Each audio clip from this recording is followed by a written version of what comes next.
running, don't know why. Looking for a place to go, always reaching high. 'Cause my love is strong as the wind that blows down from the northern snow. It's time to get on the road with some friends of mine. 'Cause freedom is another life that we share. The 1969 documentary Mountain of Storms was one of the most iconic adventure films ever made. Four men journeyed from California to Patagonia in search of good surf, fresh tracks, and new climbing routes. Among them was one of the men who would influence and inspire the next generation of fun hogs, businessmen, and conservationists. Doug Tompkins. Doug came by his obsession with the outdoors honestly, growing up skiing and kayaking. He eventually became competitive in both and dropped out of high school.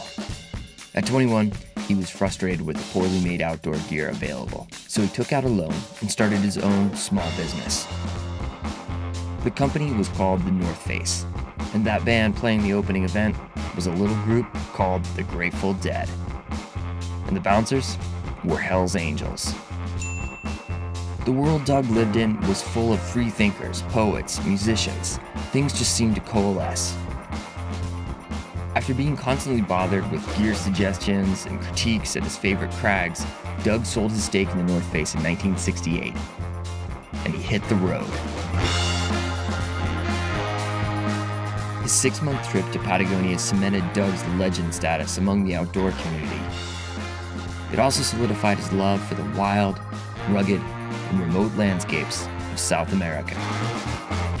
The highlight of the film was the team's climb of the infamous Mount Fitzroy. Using skills honed on the granite cliffs of Yosemite, the team established the California route, one of the most cutting-edge climbs of the era. During their 30-plus days on the mountain, Doug and fellow climber Yvonne Chenard strategized about how to build their businesses.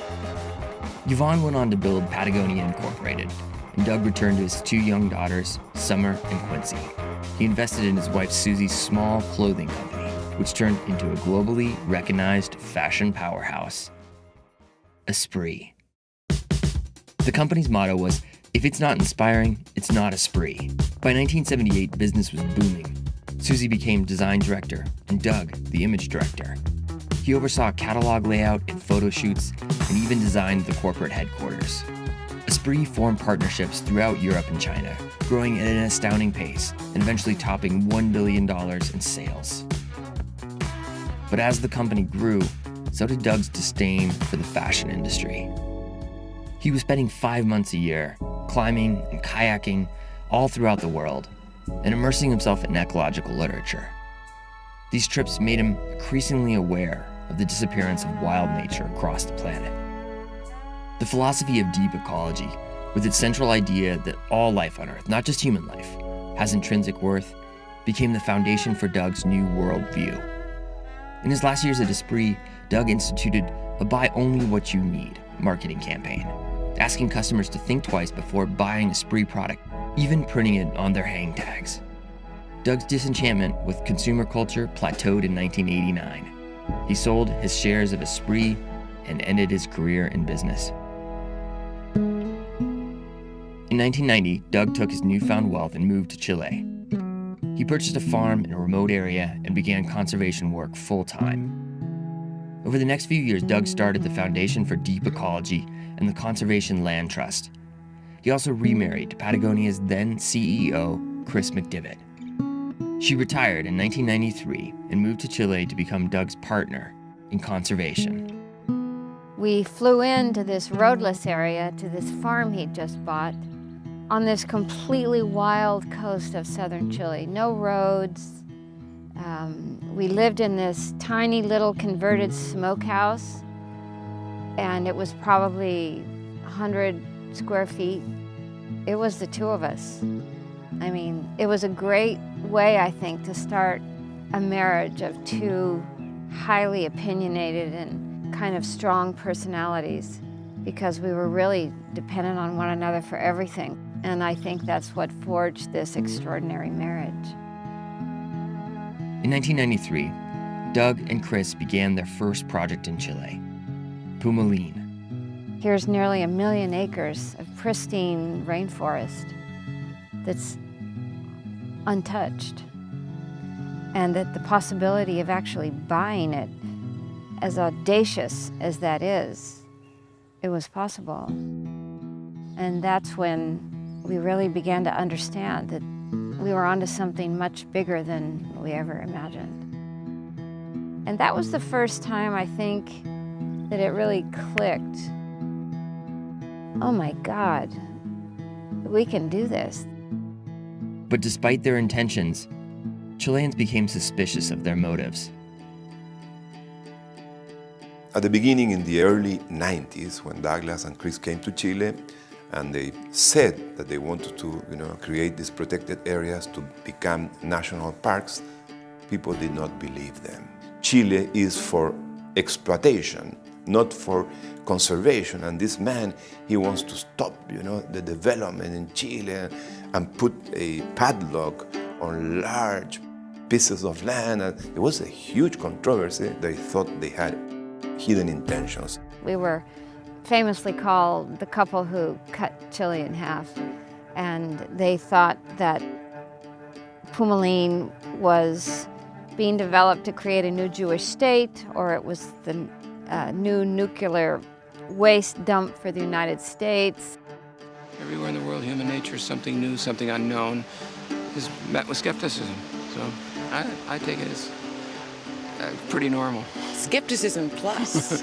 Well, sometimes it gets virulent. Well, let's look at some of the reasons that have been given. You are building a Jewish homeland. You are setting up a gold mine. You are a spy for Argentina. What's the craziest one you've heard? The craziest one was that we were going to take the local cows out and replace them with North American bison. That was about as good as they got. The couple were polarizing figures in Chile.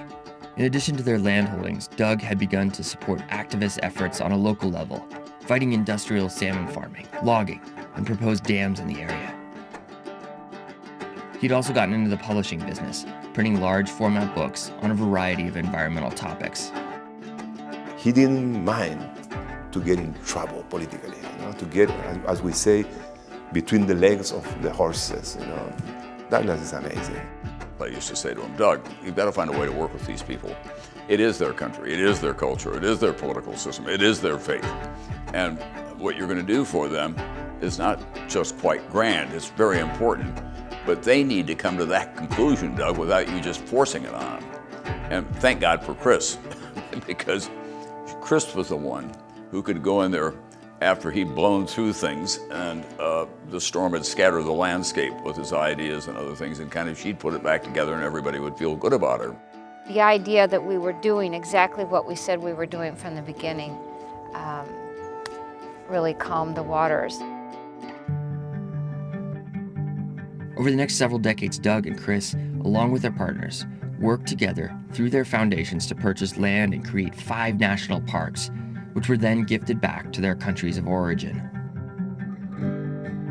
Monte Leon National Park, home to 25 miles of pristine Argentinian coastline, colonies of penguins, and migrating southern right whales. Corcovado National Park in Chile, where emerald rivers meet the sea and the namesake volcano dominates the landscape. Yendagaya National Park, mountainous fjordlands in Chile's Tierra del Fuego region. El Rincón, a substantial addition to Perito Moreno National Park on the flanks of Chile's Cerro San Lorenzo, and El Impenetrable National Park in Argentina, strategically purchased to complete an essential wildlife corridor. Doug and Chris didn't just buy the land and turn it over. With every park, they endeavored to restore, rewild, and repopulate native species. They also made a careful effort to see that the human residents of these lands could continue their way of life, working and profiting off the land in a sustainable way. Just as he had at Esprit, Doug involved himself in every level of each park's construction, from the architecture to to the magnificent farms and organic gardens. His fingerprints were on everything.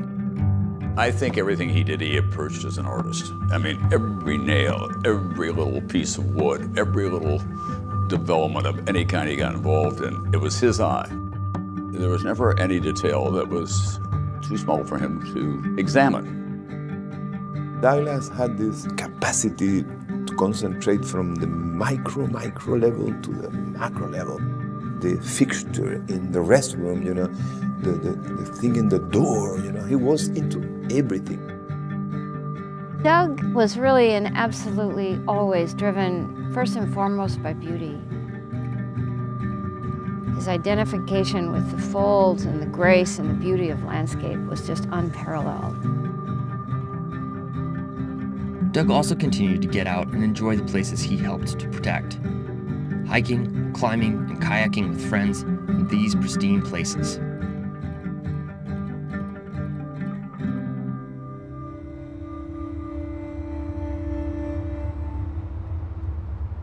The co-founder of the North Face outdoor clothing company died Tuesday while kayaking in Chile. Co-founder Douglas of the North Face, suffered Doug severe Tompkins, died. Douglas in a kayaking Tompkins. accident in Chile.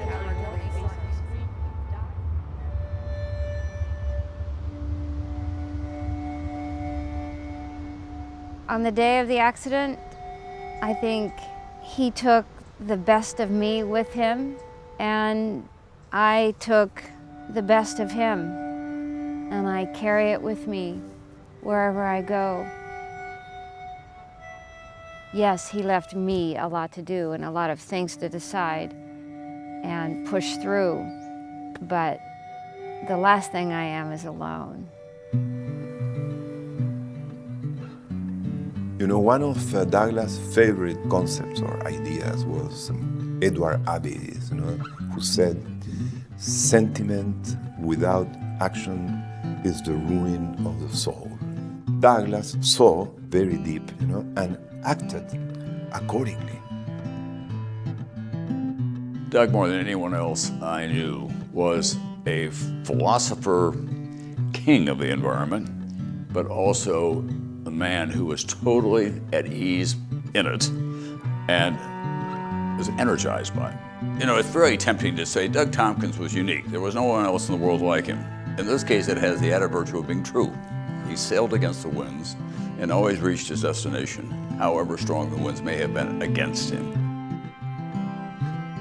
It's not just that we're going to finish what Doug and I started.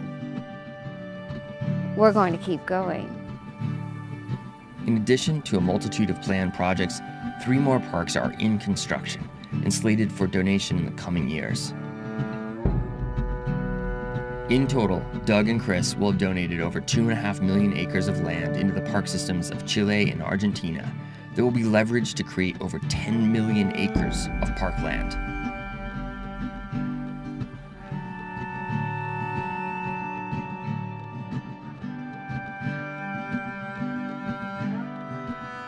There are movements suggesting that nature needs half.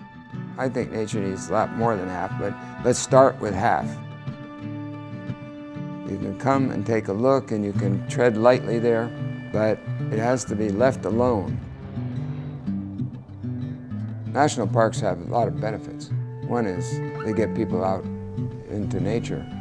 They disregard one's socioeconomic status.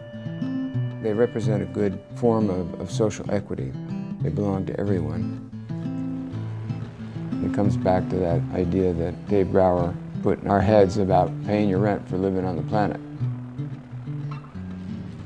Personally, I can hear my biological clock ticking very loudly in my ears. We have a lot of projects to do and to finish before we're finished. We'd like to say goodbye to the world, having had a fundamental hand in creating national parks. That's our thing.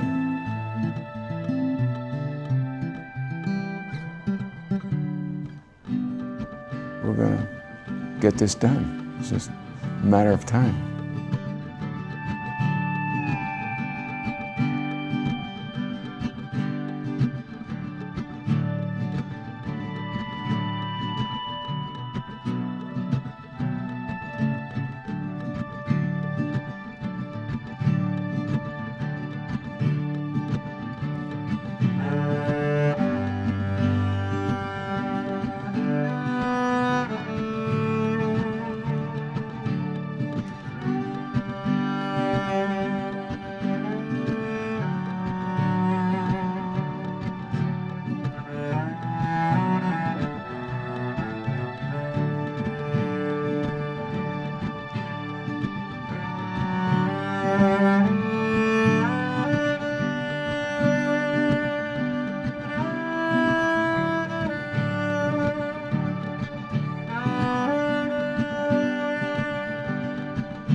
looking for a place to go, always reaching high. 'Cause my love is strong as the wind that blows down from the north. And the bouncers were Hell's Angels.